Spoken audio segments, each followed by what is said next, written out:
It's a pleasure to actually have you on the Play radio station today. Same here. Thank you for having me. You're most welcome. You're most welcome. Please let me know more things about you, because we have a story on how we even got to connect. So I would definitely love to know more about what your business is, where you're located, who is your target market, what are your goals for this year, and most definitely how has business been since the beginning of the year. My name is Omosheindemi, a graduate of biochemistry from University of Lagos. I run a shoemaking brand called DYDY Shoes, located in Lagos. And DYDY Shoes stands for, actually it's a brand on its own. DYDY is a brand on its own, and a brand I started when I was in a very, very bad position in my life. So I had an extra year in university, I failed the course, and meaning I had to wait for 1 year before I would graduate with my mates left me behind, basically. So instead of starting a PT party and moping around and stuff, so I took it upon myself that, okay, you know what, I need to find the silver lining in this very devastating situation, because I was almost depressed. My parents were not happy with me. My younger sister left me in school. It was a very, very bad situation. So I went to learn shoemaking, and I also interned in the digital marketing agency. So DYDY stands for differentiate yourself, get yourself. It means that at any point in your life, when you find yourself in a very bad situation, just try to look for the silver lining in that situation. It doesn't mean that is the end of the world. So, wow. That's how I started the brand, yes. Then, after I learned shoemaking, I was still saving. Then I was saving up all my, the alawi. I was saving everything. I was able to save my alawi because I was staying with my auntie. So I didn't have the need to spend, because I knew that I wanted to set up something for myself to actually tell the world my story of how I started my business. So I made sure I saved that money. By the time I was done, I paid for registration of the brand DYDY for the home. Then, because I knew that it was only shoemaking I would do at the end of the day, to give room for other things to come under the umbrella of the DYDY brand. So after I saved up and I started the business, and DYDY stands for stands for differentiate yourself with durable and youthful shoes, because we know that over the years, the Nigerian shoemaking industry has not been thriving. People would rather buy from outside the country, the really rich people rather buy the big brands, while some of the middle class would rather buy the inferior of the big brands and still pay quality money for it. Then people in the lower class would rather buy the inferior of the inferior. So I thought that, okay, you know what, instead of allowing people buy inferior shoes, why can't I just start making durable shoes for people that they can actually wear and it will stand the test of time, and it will still be different, look different compared to what they already have. So that's how I started my shoemaking brand.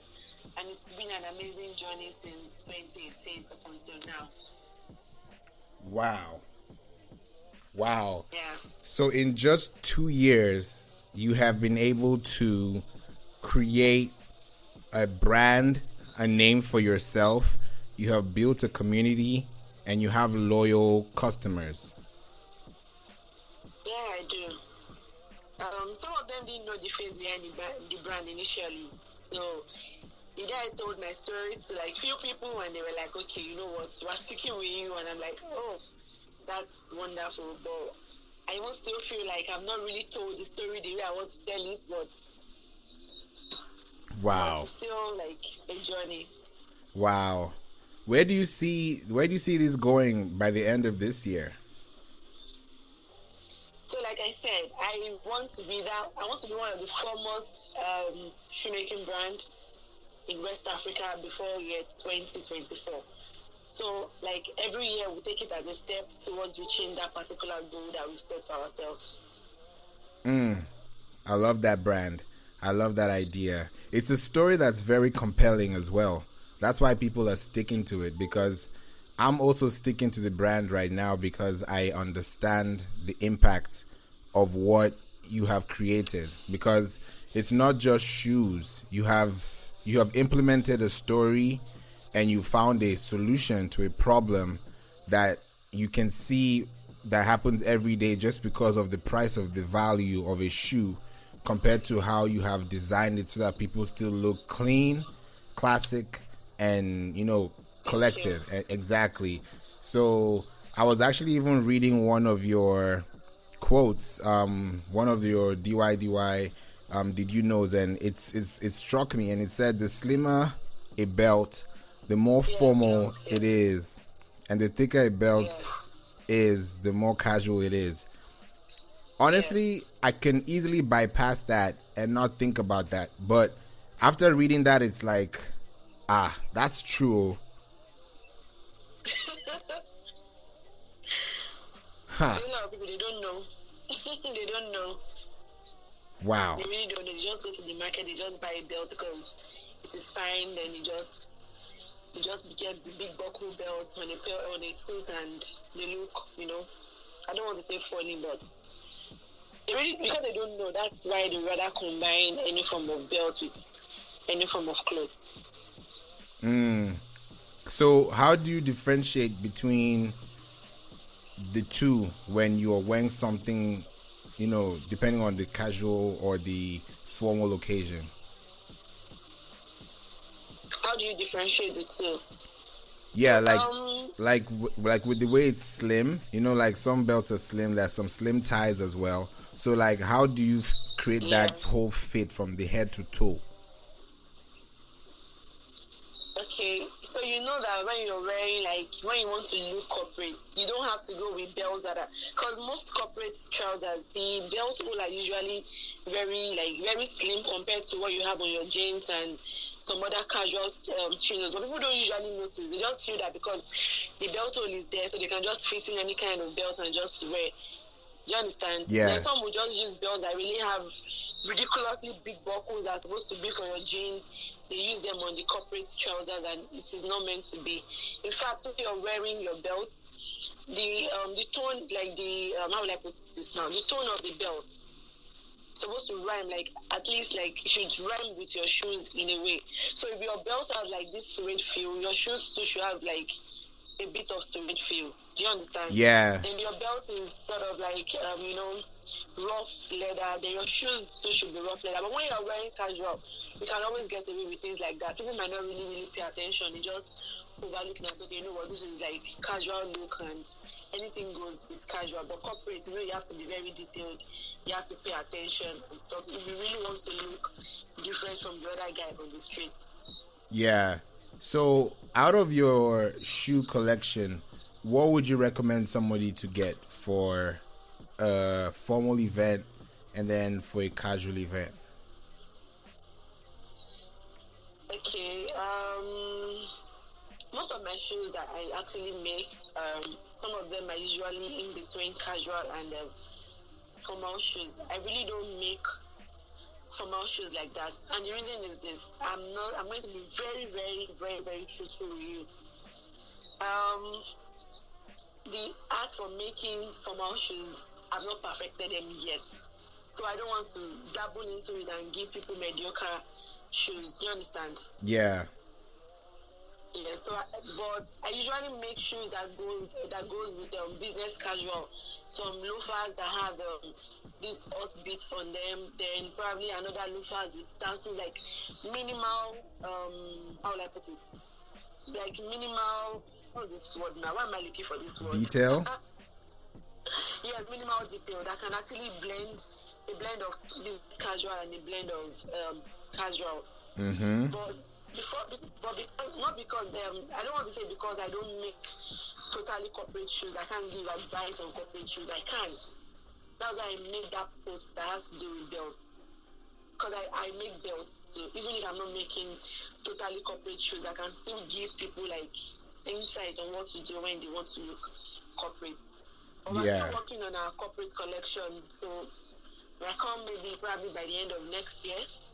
Because you have to be very detailed with it. It's not just something that you just make and just make anyhow for people. You have to be detailed with it. Yeah, that's true. That's true. And when you make your collections, do you go by what they want as per design, or do you give them what your blueprints are for particular seasons? Okay, because how do I put it? The Nigerian market, people still don't understand what it means to be a bespoke shoemaker and a ready-to-wear brand. Right. That's why, yes, people really, they don't know. Because over the years, that shoemaking has been bastardized. Because the fact that when we're really young, those guys that have this box and they do pam, pam, pam, pam, pam, shoemaker, I won't polish my shoe. Those are actually not shoemakers, those are cobblers. They're the guys who polish your shoes, the shoe shine guys.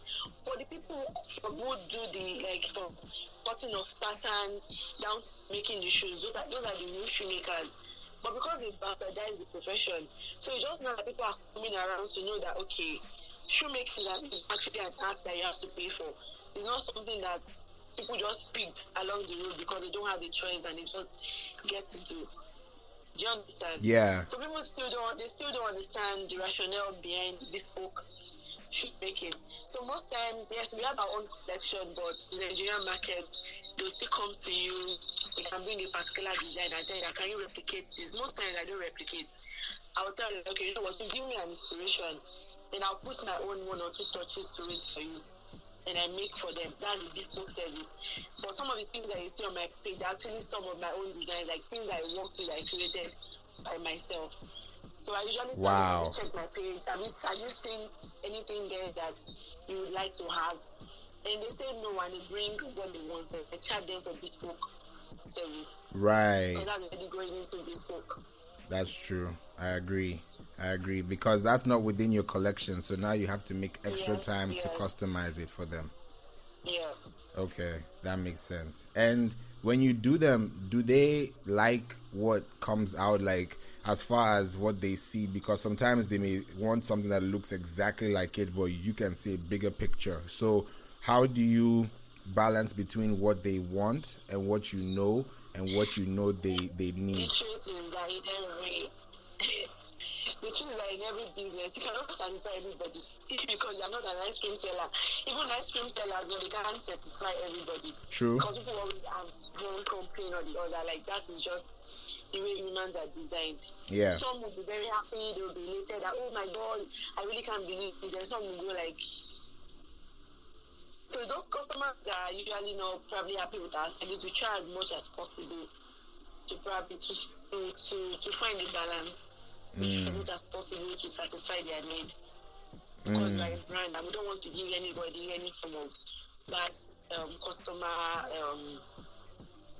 We don't want them to feel dissatisfied. We don't want them to feel like they didn't get value for their money. So we usually reach a compromise. Okay. Most times. Okay. Yeah.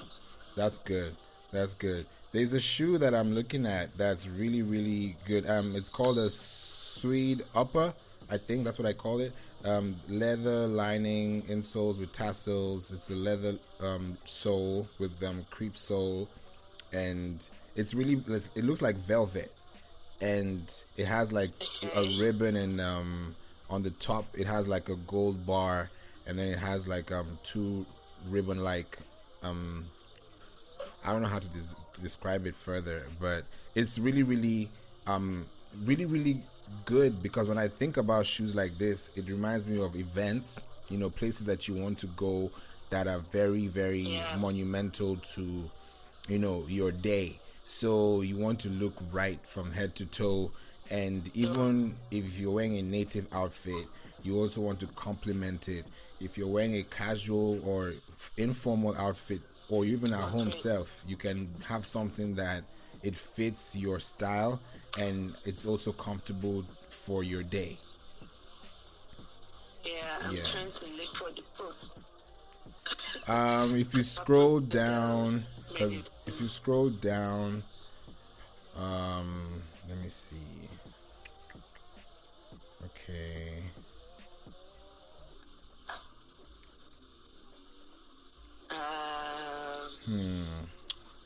Let me send it to you so that you can see.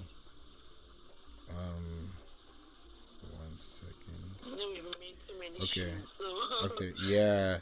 Let me see. I'm gonna send it to you right now, so you can see it. Okay. Okay. I've just sent it.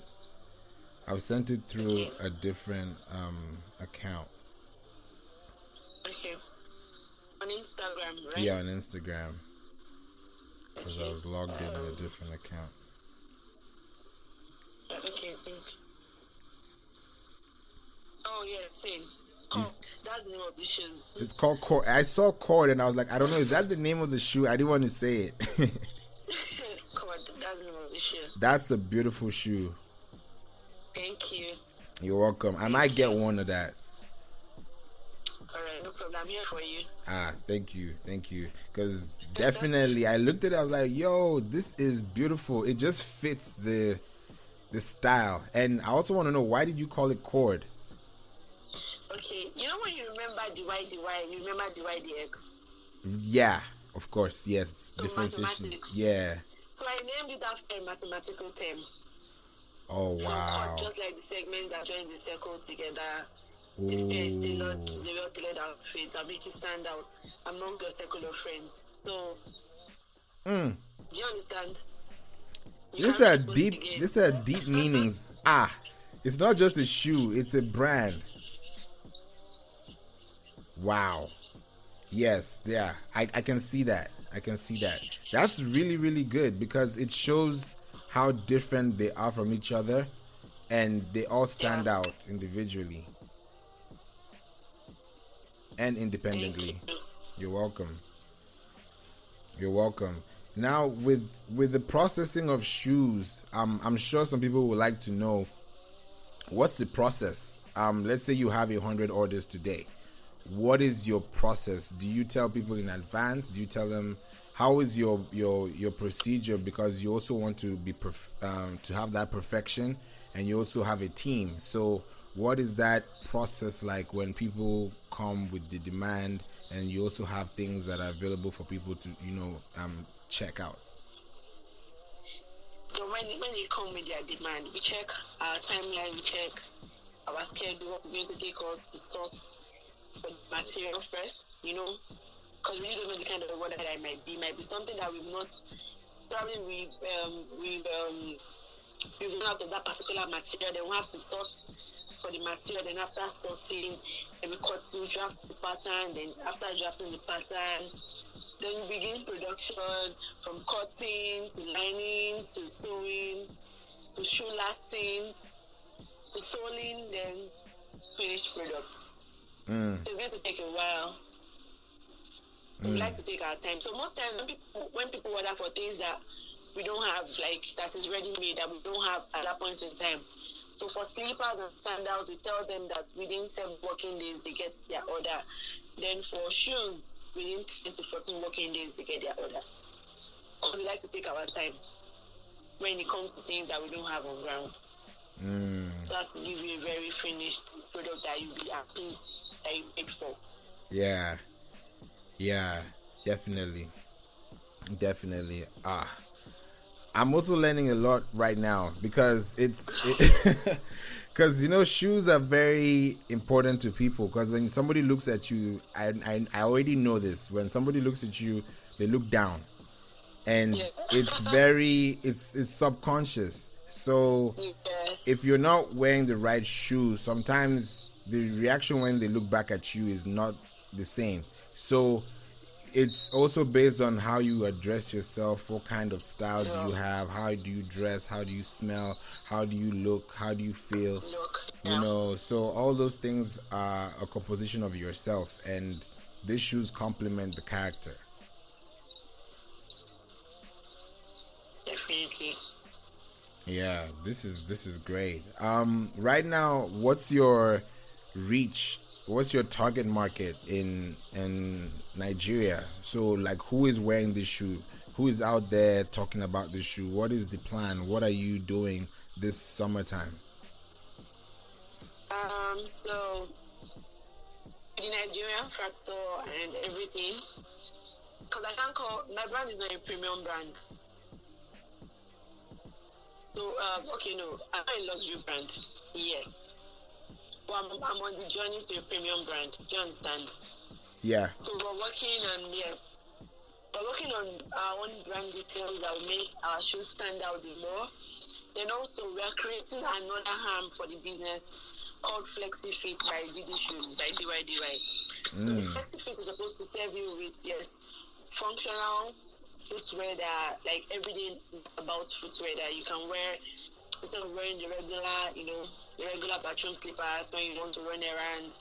Something that you can wear to hang out with friends, something that you can wear to the beach, something that you can that fits into different kind of situations, probably after work and you're tired of wearing your shoes, something you can just slip into. That's what we're doing with the DYDY brand. So we're creating flexi fit that is actually affordable for even, I don't say the common man, but the grade level above the common man that people can afford. Like anybody can afford it. They can pick it up and just buy. The DYDY is for people that actually key into the brand story. The people who want to be different, young professionals within my age bracket of 22 to 45. Those are our target markets. The people that we're looking to serve. Okay. Yeah. That's a very good range because that definitely looks like the millennials and a little bit of the Gen X. Yes. Then also we actually pro environment. Like most of our packaging materials are made from the ones that are papers are made from recycled paper. Oh. Then we also use clothing materials to brand. We want to be a sustainable fashion brand. Oh wow. Because I'm actually studying environmental management coupled with my shoemaking. Okay. Like I'm doing MS in environmental management. Oh wow, that's beautiful. Yeah.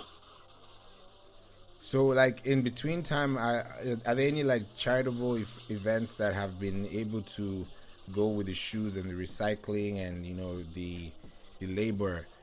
How do things get? Not yet. Not yet. Okay. Not yet. But we're working on a plan towards that. Wow, I can't wait to see that. I can't wait to see that. That's amazing. Yeah, that's amazing. I think if there's something that I've seen in shoes and in designs and brands is that when somebody sees it the first time, their reaction that they get is what really sticks for a long time. And you want to get that person's first reaction when the person sees your website or sees your shoe or sees your product, because that's what will drive somebody's emotion to know that, okay, this is my story, this is what I'm doing, this is why I'm doing it, and then this is how I'm going to show you that I do it. And you have done that with your brand, and thank you. You're welcome. So I know people are wondering where to find you or what to do.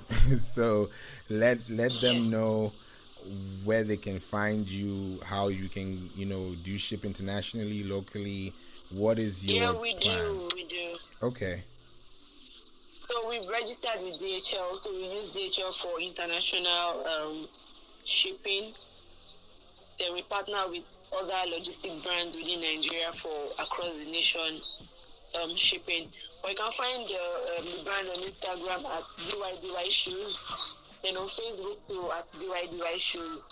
And our website is almost ready, so www.dydyshoes.com. That's where you can find us. Nice. Can't wait for that. And that's a very unique name too, DYDY Shoes.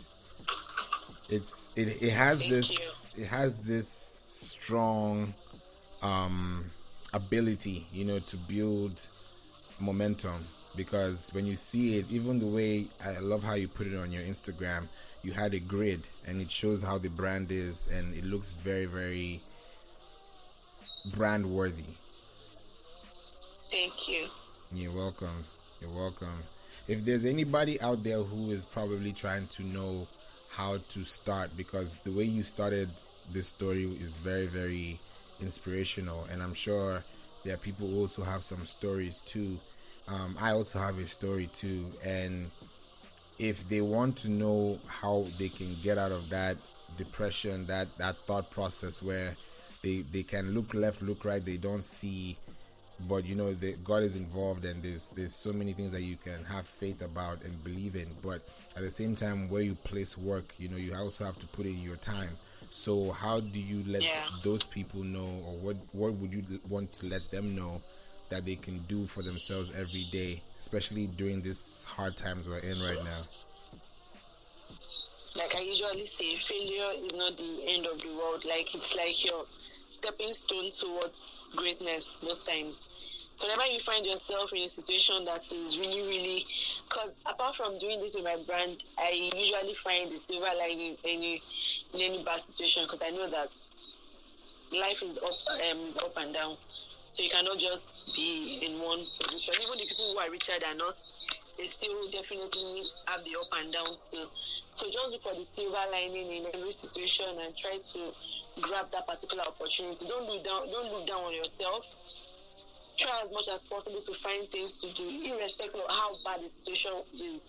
Because even when I was learning the shoemaking, it wasn't really a very easy journey for me, because apart from shuffling school and not being able to tell my dad that, I failed though. After I told him I failed, I know the things that he said to me. African dads, now they don't want to hear that you failed. Yeah. They don't even want to know that you failed. Yeah. They don't want to know. He said so many things to me, but I don't call myself a strong child, but I just took everything, and I saw this and I said, okay, you know what? It has happened. So what's the next step? What's the way forward? I cannot start a pity party. It won't make sense. There's no point. This has happened already. Let me just look for the way forward. Even when I started learning, I told my mom, I was like, hey, how will you tell your dad? So I kept on telling him that, you know what, I'm still learning digital marketing somewhere, blah, blah, blah. And part of the knowledge I learned as a digital marketer, I actually put them into my business. Like I said, no knowledge is lost. Exactly. Anything you can find yourself learning, just learn. It will be very useful for you at the end of the day. No matter what, you will find there will always be a use for it. So when I told my dad that, I told him that I started learning shoemaking, I took a pair of sandals to him, and I was like, oh, this is nice. Where are you learning? Oh, I forgot to mention. When I was learning, extra year, this, that. So I took some of my savings, like my pocket money. I put it together. Then I went to meet my mom. She gave me this because I didn't have the kind of funds I was looking for to go and learn in a very corporate and posh environment. So I went into a ghetto in Fadi to learn. I was the only girl in the midst of so many men. What? Yes, I was the only girl in the midst of so many men. The people who taught me, they are responsible people, but the fact that the kind of environment where they are, you have these guys who smoke in their the ones who drink, they will gather around the cubicle where I was learning. So when I gave my dad this pair of slippers, his sandals, he paid me for them, and I collected my money. I was happy. Wow. Then he said, okay, you know what? I want to come and visit you where you were learning. I gave it because I wasn't even expecting him to come, because I knew the kind of father that I had. Hey, he must not even see me in that kind of environment. Do you understand? Wow. So I gave him a totally different street. I told him a different street, not far from where I was learning. And then they called me. I just finished finding a particular slippers. I was looking, when you look like you've been to hell and back, you look white and black at the same time. Then I saw his car pass. Then I ran into the compound, and he called me. And I'm on the street. Went to the other street. I said, okay, you know what?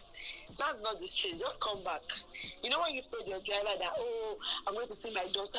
She's learning how to make shoes. She made this particular one I'm wearing. And he got to the environment, and he was like, what? What are you doing here?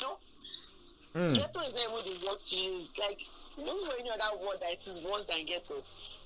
Then he saw this thing, and he came down from his car, and he looked at the environment. He was wondering, what are you doing here? He greeted the guys, was very polite to them, told them, oh, well done, this. Then he dragged me to the car and he said, I am really disappointed in you. What are you doing in this kind of place? And I said, see, I just failed. And I'm just trying so hard to pass this particular course I failed. But I have like too many, like I have so much time on my hands, and I cannot just allow the hands to just, like the time to just pass me by. If I told you I wanted to learn shoemaking, there's no way in hell that you give me the money to learn. Wow. Because you knew that was not saying the truth. How will you tell your father that, Daddy, I want to learn shoemaking when some of his friends' children are probably already doctors, some of them are engineers, and you just come and say, okay, I want to learn shoemaking. It's just now the African fathers are already adapting to the fact that you don't have to be a doctor. I'm not saying those professions are bad, don't get me wrong. Don't get me wrong. But everybody cannot be a doctor. Everybody cannot be a lawyer. If everybody in the world is a doctor, how are they going to get footwear to wear? Do you understand? We are here to support each other. Like, every profession is here to support the other. A doctor cannot do the work of a plumber. A doctor cannot do the work of a welder. So we need each other to actually make the society a functional one. Do you understand? So I told him that if I told you I wanted to learn shoemaking, there's no way you allow me. So I had to tell my mom and blah, blah, blah, before he eventually supported me. Even when I started my own brand, he kept on telling me that there's more for you to do. You cannot just stay in one place as a shoemaker. My mom sold her car to add to my allowing money that I'd saved just to start my brand. Wow. Yes. So I'm working so hard to buy another one. And it's not the type that she sold I want to buy. I want to buy a better and a bigger one for her. Well, later when my dad saw that, okay, this girl is actually serious about this thing, then suddenly became part of my biggest marketers. Anywhere he goes to, he tell his friends, the slippers I'm wearing, my daughter made them. These shoes, my daughter made them. Do you understand? Like, he tells everybody. Yeah. Well, it still rings it in my ears every day. I'm not saying that you should not be a shoemaker, but I still want you to have the MSc. So, like, I'm back in school now, studying as an environmental scientist, regardless of my brand. So I'm just pushing myself like beyond my limits, just to keep going. So no matter the situation, just find the silver lining and keep going. People might not believe in you at first, but you have to show them consistency. Show them that you actually know what you're doing, and trust me, the world will clap for you at the end of the day. They will support you. That's true. That's all you need to do. Wow. Your story is very compelling. Thank you.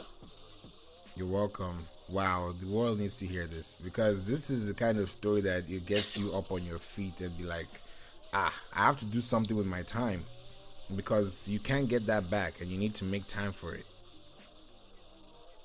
Yeah. Wow. I'm happy to hear this, and I'm definitely looking forward to wearing one of your shoes in my music video, and I'm definitely looking forward to seeing this grow, because I too I'm a fashion designer, and most importantly I do music first, so I've been able to go into entrepreneurship in a way that has been able to capture entertainment from fashion, music, and sports.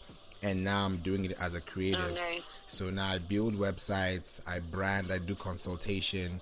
I'm actually in the middle of building an online course, 2 online courses very soon. I already have the first one out. Nice. And there's so much I'm doing so that people learn more about their branding, how they can use social media better, how they can use their keywords, and just little things like email marketing better. Yeah. And I don't know, let me even ask you right now, do you do email marketing for your business? Not yet.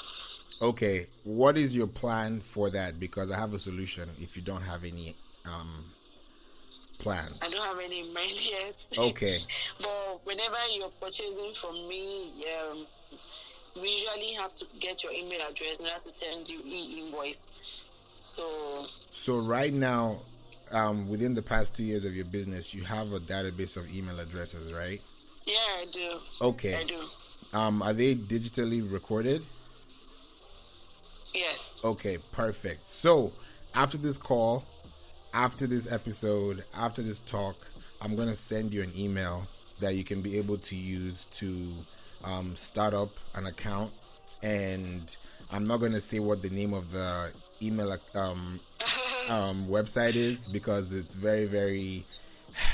This is something that I've been looking for years, and I just found out last week, Friday. So Wow. yes, and I've been able to set up, I think, 2 other accounts, and I can see what it's doing. It's great, and they also have an affiliate program. So it's just amazing how technology is helping businesses grow and still gain mass production. Especially now that you have your website, this is going to be perfect for you, so that you can work with your email and integrate both of them. And yes, I'm going to let you know what it is. And it's great because if you email people, just imagine, for example, Jumia sending you an email, about a product. You're getting to know about them because they're doing display marketing. They're not selling it to you. They're just telling you what they have. So imagine if you're doing that on a consistent basis and you're letting them know, and you're doing that through emailing, and by the time they've probably seen your 10th email, they know who you are and they remember who you are because they probably told somebody else about you, and then the word starts to go around. So when you start building that display marketing, that relevance, that content marketing, and you can also check out the blog on playinc.online/newsfeed, and you can be able to know what we do, because there's so much information how we bring out the community. And with the website, I'm also in the plans of getting content out for people like you, like me, so that people get to know and have a personal connection with you. Because sometimes you may talk to them on a podcast or a video, but they want to reach out to you and you want to help them, but there's no medium to create that communication flow. So now coming out with a news feed, it's going to be able to help connect and build that strong information, because you can be on all the blogs in the world, but any blog or any news feed you're on that is on the internet that is gaining traffic will always bring about a result, because you need to be on your ROIs and your ROAS, which is return on investments and return on ad spend. Yeah. Okay, I would chat with you after this. Yes. Session. Oh, definitely. So this has been a great time, and I'm definitely looking forward to wearing your shoes, working with you, and seeing you grow. I really appreciate the connection that we have been able to have, and it's just great. It's just great. And before we go, I have to even say shout out to Adessa. Shout out to Lady DYDY, because she's the one that actually put this all together, because she sent this to me and she was like, hey, check this out. And I was like, oh, okay, let me see. And like when I said first impression matters, that's what happened to me. And I said I have to get in contact. So I clicked the link in your bio, and that's how I was able to see what you're about. Wow. And look at where we are today. So it's great. It's great connections. Yeah, thank you so much once again for being here. And I know we have to go. You're welcome. Anytime. Definitely. And we're definitely going to keep in touch, and most definitely look out for DYDYshoes.com. Thank you. You're welcome. Take care. I'll let you know. Thank you. You're welcome. Thank you very much. You're welcome. Bye. All right. Bye. That was a great talk with DYDY Shoes. You guys have to check that out. Honestly speaking, I don't know what's happening, but people are stepping up with their game. So you have to step up with your game too. I'm just telling you the truth. Simple as that. Simple as blue. Yeah. So, by the way, I'm going to be doing a very, very interesting thing this couple of weeks coming. And I'm not going to say much. I'm not going to say much right now, because I think it's getting to a point where I'm actually trying to create a model for this, podcast thing. Hitting 1,000. Now, I'm listening to you, you listening to me, we're talking to each other, we're building feedback. And if there's any way you would like to reach out to me and talk to me, please click the link in the description so that we can be able to talk and see what we can work with together, because I'm all about work. I'm all about building connections. Just like this connection just happened, it was not planned. So some happen, some don't. You win some, you lose some. By the end of the day, you have to keep going, keep thriving, keep pushing, and one day you're gonna see the end of the results. Like she said, the world's gonna clap for you, but you gotta do your part. So don't give up. And it's a wonderful day, and I'm about to go. I need to read some books. I need to catch up on a few things. I need to go and cook, So there's so many things I need to do with my time, and of course, I need to catch up with Bay. So I'm being real raw and honest out here. So it's getting how you live. You know what I'm saying? So there's so much I'm excited to tell you about. Oh yeah, by the way, I don't know if I said it. I think I said it in the last episode, but I got some really good content coming your way. So we're going to be moving from audio to video very soon. So just keep it locked, keep it checked, and I'm about to go cook now. So catch you guys later. Talk to you soon. Deuces.